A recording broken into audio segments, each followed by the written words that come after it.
안녕하세요, 여러분. 신건희입니다. 여러분은 지금 어떤 일을 하고 계신가요? 만족하고 계신가요? 아니면 하루하루 죽지 못해 다니시나요? 대개는 이 중간 어딘가에서 이리저리 방황하고 있지 않을까 이런 생각이 드네요. 그 중에서도 다른 일을 해보고 싶은 분들이 있을 거예요. 지금 있는 회사에서는 아무런 의미도 흥미도 못 느끼니까요. 혹은 이미 퇴사를 했는데 어디서부터 시작을 해야 할지 모르는 경우도 있겠죠. 그런 분들이 시작점을 찾아갈 수 있는 아주 간단한 질문이 있어요. 나는 누구를 도울 수 있을까? 아니, 지금 진로에 대해 말하는 건데 무슨 자선단체 같은 얘기를 하는 거냐? 이렇게 생각하실 수 있어요. 보통 진로라고 하면 시장에 필요해서 답을 찾는 경우가 많아요. 내가 뭘 할 수 있는 사람인지, 그리고 지금 시장은 어떤 인재를 요구하는지를 따지죠. 그래서 요즘 초등학교 때부터 코딩 교육을 한다고 하죠. 그 아이가 코딩이 맞는지 안 맞는지는 따지지 않고 다 개발자로 키우려는 거죠. 개발자 연봉도 높고 또 왠지 미래에 지향적이니까요. 코딩 교육을 하는 자체가 나쁜 건 아니에요. 물론 세상의 흐름에도 발을 맞춰야 하지만 억지로 끼워 맞추면 나만 소모돼요. 유튜브가 가장 핫한 플랫폼이라고 해서 모두가 유튜버가 될 필요는 없어요. 자신이 흥미를 느끼고 잘할 수 있는 분야에도 얼마든지 길이 있어요. 거기에 맞춰서 미래를 설계하면 돼요. 다만 흥미도 적성도 분명하지 않고 이걸 어떻게 직업적으로 연결해야 할지 모르겠다. 그렇다면 누군가를 돕는 게 가장 쉬운 방법이에요. 사실 세상에 있는 모든 직업은 다른 누군가를 돕는 일이에요. 꼭 자선단체나 NGO만 그런 일을 하는 게 아니라요. 단순히 모든 일을 돈 때문에 한다고 생각하면 사람은 금방 갈려나가요. 아무런 의미도 행복감도 없거든요. 그래서 일을 가능한 한 빨리 해치우고 퇴근해서 취미활동하고 공부하는 걸 최선이라고 생각하시는 분도 있어요. 사실 저도 그랬어요. 어떻게든 칼퇴를 해서 집에 가서 정말 최선을 다해 놀았어요. 운동도 하고 드럼도 치고 글도 쓰고 유튜브 영상도 편집했죠. 근데 그러다 보니 몸과 마음이 망가지더라고요. 본업으로 하고 있던 회사 일에서 아무런 의미를 못 느끼니까 그런 거예요. 사실 제가 맡고 있던 업무에서도 의미를 찾자면 찾을 수는 있었죠. 저는 유통회사에서 일했어요. 주로 각 매장에 물건을 채우고 프로모션을 진행하고 온갖 서류 작업을 했어요. 이걸 고객을 위해서 또는 회사를 위해서 한다고 생각하면 견딜 수 있어요. 근데 전 아무리 생각해도 그런 생각이 안 들더라고요. 그냥 돈 때문에 하는 일이라는 마음만 계속 생겨났어요. 그래서 회사를 나왔고 고민을 했어요. 근데 난 뭘 할 수 있는 사람이지? 이렇게 질문을 던지니까 답이 안 나와요. 대학 나와서 회사에서 사무직만 했는데 할 수 있는 게 뭐가 있겠어요? 단순 노동 아니면 할 수 있는 게 없는 거죠. 근데 누구나 할 수 있는 일을 하려고 회사를 나온 게 아니잖아요. 나밖에 할 수 없는 일을 하려고 나온 거지. 그럼 기술도 특별한 전문성도 없는 내가 어떻게 일에 특별함을 더할 수 있을까? 결국 누군가를 돕는 방법밖에는 없더라고요. 저는 저처럼 회사에서 아무런 삶의 의미도 흥미도 없는 사람들에게 조금 다른 이야기를 들려주고 싶었어요. 지금 제가 유튜브 영상을 통해서 또는 브런치 글을 통해서 하는 것처럼요. 전 이런 얘기가 너무 필요했던 사람이었어요. 근데 세상에는 생각보다 퇴사에 대해서 또 독립에 관해서 얘기하는 사람이 없어요. 그냥 무작정 회사를 나오지 마라. 밖은 지옥이다. 이런 식으로 겁만 주고 직장을 나와도 살아갈 수 있다. 이렇게 용기를 주는 사람이 없더라고요. 그래서 제가 그런 사람이 되기로 했어요.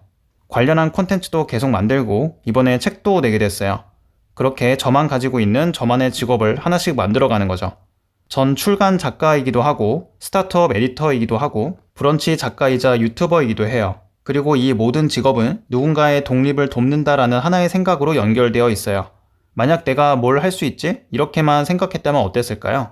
당장 가지고 있는 전 회사 경력을 살려서 취업할 곳을 알아보거나 아니면 단순 노동으로 아르바이트만 하면서 살았겠죠. 둘 다 제가 원하는 삶은 아니에요. 근데 누구를 도와야 할지 모르겠다. 이렇게 반문할 수도 있어요. 그럴 땐 제가 그랬던 것처럼 나 자신을 돕는다 라고 생각해 보세요. 이런 말도 있잖아요. 어릴 때 만났으면 했던 바로 그런 어른이 되어라. 누군가를 돕는다는 게 거창한 게 아니에요. 주변에 있는 친구 한 명을 도울 수도 있고 그냥 내가 필요해서 뭔가를 할 수도 있어요. 마케팅 관점에서 얘기해 볼까요? 누군가를 돕는다는 건 그 사람이 가지고 있는 수요를 충족시키는 거예요. 사람에게는 누구나 욕망과 필요가 있고 그걸 해결해주는 제품이나 서비스를 제공해주는 거예요. 그리고 그렇게 나아가다 보면 그 제품이나 서비스는 시장에서 교환 가치를 가져요. 그럼 경제적인 대가를 받고 계속 유지할 수 있어요. 입소문을 통해 자연스레 마케팅이 되고 그 제품과 서비스를 찾는 사람은 늘어나요. 내가 제대로 된 타겟에게 제대로 된 해결책을 제시할 수 있다면요. 사실 모든 브랜드는 세상에 있는 문제에 대한 해답을 주는 존재예요. 직업도 마찬가지예요. 누군가에게 아무런 도움도 안 되는 직업은 존재할 수 없어요.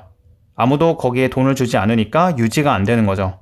그래서 퇴사하고 뭐 하지? 이런 생각이 들 때 여러분이 가장 먼저 던져야 할 질문은 나는 뭘 할 수 있지? 가 아니라 나는 누구를 도울까? 가 되어야 돼요. 거기에 맞는 능력은 하면서 차차 만들어가면 돼요. 그럼 방향성도 확실하게 잡히고 계속 끈기 있게 유지할 수가 있어요. 직업에서 삶의 의미도 찾을 수 있어요. 그래서 여러분이 만약 진정으로 브랜딩을 하고 싶다면 진심으로 누군가를 도와줘야 해요. 꼭 기부를 하거나 봉사활동을 해야 한다는 말이 아니에요.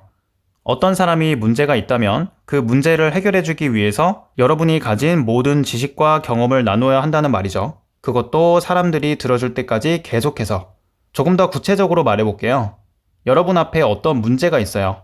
이걸 해결하는 방법은 크게 3단계예요. 첫째, 그게 왜 문제인지 정의한다. 둘째, 그 문제가 해결된 이상적인 방향을 상상한다. 셋째, 그 방향으로 나아가기 위한 구체적인 방안을 실천한다. 이건 제가 이번에 쓴 책 퇴근한 김에 퇴사까지의 전개 방식이기도 해요. 먼저 내가 왜 퇴사를 해야 하는지, 그러니까 직장인의 삶이 왜 문제인지 생각해요. 그리고 이상적인 일의 모습은 뭘까? 이렇게 상상을 해봐요. 다음으로 그렇게 살아가려면 지금 당장 뭘 해야 하지? 이렇게 질문을 던져요. 그럼 처음에는 막연했던 문제에도 조금씩 실마리가 보이더라고요. 여러분은 어떤 문제가 있나요? 같은 도움을 필요로 하는 사람이 있지는 않나요? 그리고 그걸 직업적으로 또는 상업적으로 연결할 수 있나요? 이 질문에 답할 수 있으면 얼마든지 길을 찾을 수 있어요. 만약 여러분이 비염이 있다고 쳐봐요. 참 골치가 아프죠? 그러다 나에게 맞는 어떤 방법을 찾았어요. 그게 예를 들면 산림욕이라고 해볼게요.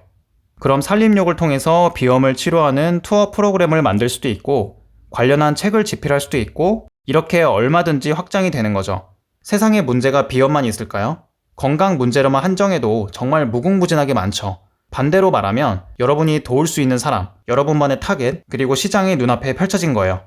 열과 성을 다해서 돕기만 하면 되죠. 여러분에게도 그렇게 돕고 싶은 사람이 있나요? 그럼 지금부터 한번 시작해보세요. 혹시 하고 싶은 얘기 있으면 댓글로 남겨주시고요. 다음에 봐요. 안녕히 가세요.